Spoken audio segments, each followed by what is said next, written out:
Under Plum Lake by Lionel Davidson. Part 4, Dream Journeys. Section 29, Going Back.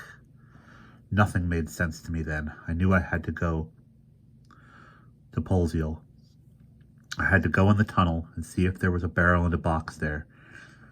I knew I hadn't been there before the night of the storm, and I'd not been since. I'd never even known about it except for my dreams. If it was there, if the barrel and the box were there, then I hadn't dreamed it. Then it was real. And all of it was real. I couldn't believe it. I couldn't even understand it. Night after night, day after day, I kept trying. And just then, we had exams. I did badly, of course. I did so badly they thought of throwing me out. My father went up and saw them at school, and they said they wouldn't throw me out, but I'd have to do extra holiday work. I didn't care about that. I couldn't care about anything. All the time now I was figuring out more. I found I couldn't force it. I couldn't deliberately try and figure it out. I got it wrong when I did. I dreamed once I was in a rocket and I saw Earth and knew I was in space. I tried to push it further. I tried to see what happened next.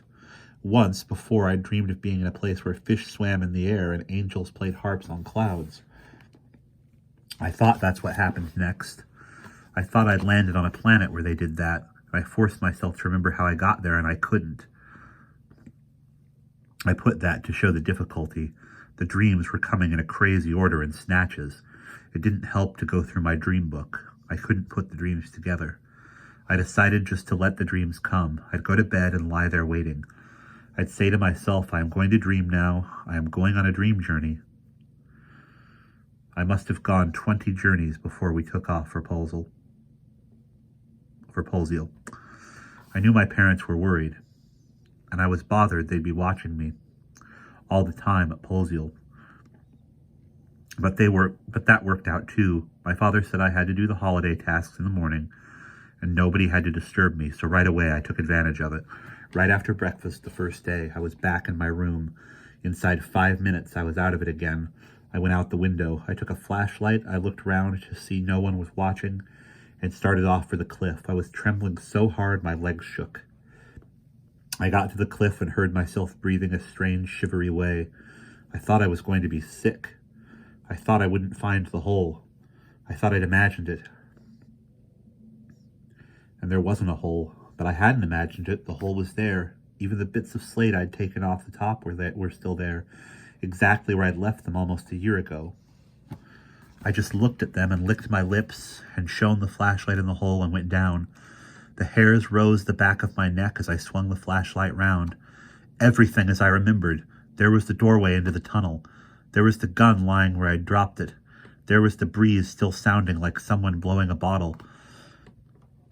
I started down the tunnel, got to the blank wall, and poked the flashlight round and followed it, round and round till I came out to daylight and the west face.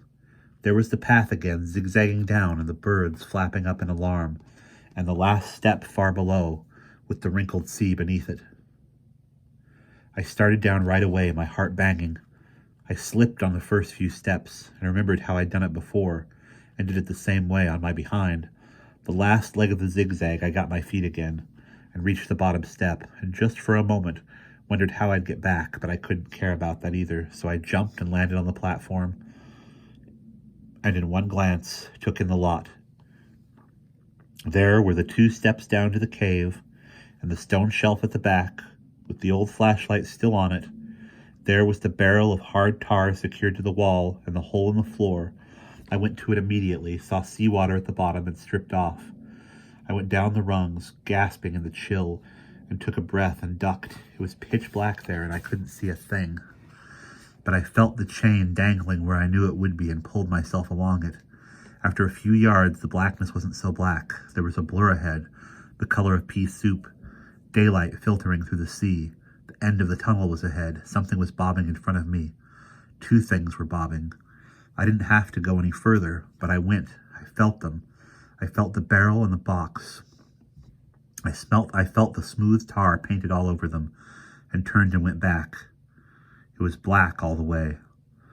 This way, no light at all. I couldn't see where the tunnel ended. I just kept reaching up and found the rungs and climbed out. I dried myself with my jeans and put them on and went out on the platform and reached for the step. I hauled myself up easily. I'd grown this year. I went back up the cliff on hands and knees and got to the tunnel and went through it and up the steps and out of the hole. I didn't want to think yet. I was trying not to.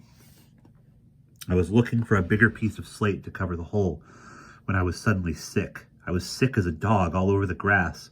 I crouched on my hands and knees, trembling, but I couldn't help myself. I thought of it. I thought that all year nobody had known what was wrong with me, and I knew now. I thought that all year I'd felt I'd lost something, and I knew what that was too now. I'd lost a world. I stayed there a few minutes recovering, and then went home. I listened a while to make sure they were all at the front, and I went in the back. I climbed up the post and over the tiles and into my room and sat there all morning looking out the window. A fantastic thing happened to me that had not happened to anyone in the world, and I didn't know what to think. I couldn't tell anyone. It wouldn't help if I did, and I didn't have enough to tell anyway. I had a few pieces of a jigsaw that needed hundreds of pieces. I didn't know where to put the pieces I had. I wasn't the only one who'd been to the other world. He told me that. But I was the only one to remember it, and I wondered why. That's what I thought at the end. I thought, why? I thought it all week. I was like a zombie all week. I didn't hear what people said. I didn't know when it was meal times. I couldn't eat at meal times. It's when they started talking of doctors again. I kept thinking, why? And I kept dreaming. I knew they weren't dreams now. I had them by day and by night. I had them everywhere. Mainly, I had them in the cave. I cleaned up the cave and started clearing the steps. I went there and back through the flooded tunnel. One day, I went to Penzance and looked up Polesiel in the library. It said the place had been a fishing port, and a little harbor had been destroyed in a storm in 1790. Nothing was known of where the people had gone, except they hadn't fallen in the sea and weren't ringing any church bells there. Also, they hadn't gone to Sealy because a centuries-old feud existed between the two villages. The villagers of Sealy had always accused Polesiel of smuggling. They accused them of wrecking ships for their cargoes of brandy and tea, though customs officials had found no evidence of it. The same night I went down again and inspected the evidence. I did it in darkness. I felt the barrel and the box. I felt the tar painted over them, and knew it was there to keep the contents safe underwater. If I hadn't been underwater myself, I'd have laughed, because at last I'd found something about a place that no one had found before. But even when I came out of the water, I didn't laugh. I sat in the cave and looked at the moonlight. I looked at where I'd seen his canoe first. "Dido," I said aloud, "why did you do this to me, Dido?" Then I knew it would happen again. I knew it would have to happen. And that is the end of the 29th section.